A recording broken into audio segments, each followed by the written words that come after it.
So who did benefit from 9/11? Larry Silverstein. This man became the leaseholder of the World Trade Center complex just a few weeks before 9/11. Silverstein faced the daunting task of having to remove the illegal asbestos that covered every steel beam in the Twin Towers. This job would have cost over $1 billion.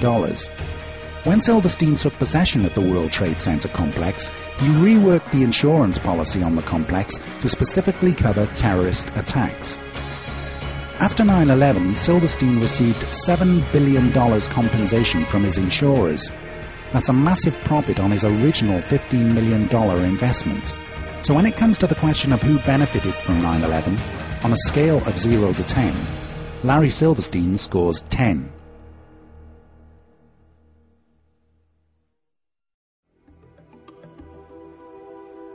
The project for the new American century.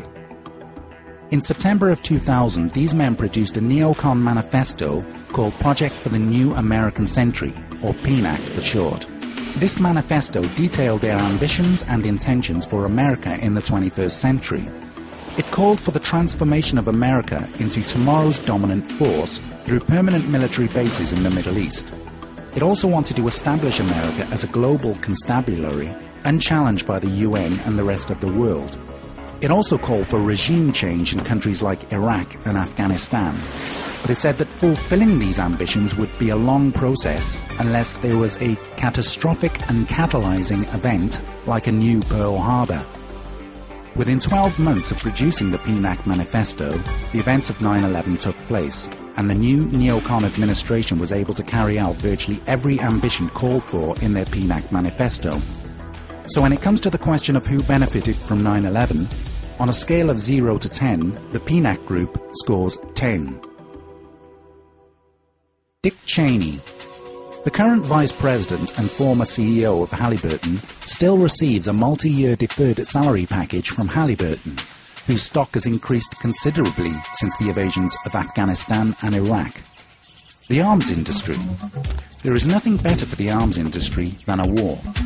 Since 9/11, billions of dollars worth of missiles and bombs have been used and have to be replaced, and President Bush is asking for and receiving additional defense funds.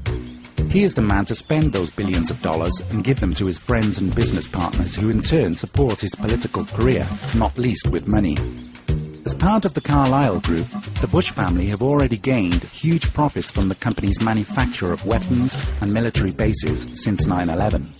So when it comes to the question of who benefited from 9/11, on a scale of 0 to 10, Bush, Cheney and the arms industry scores 10. US oil companies.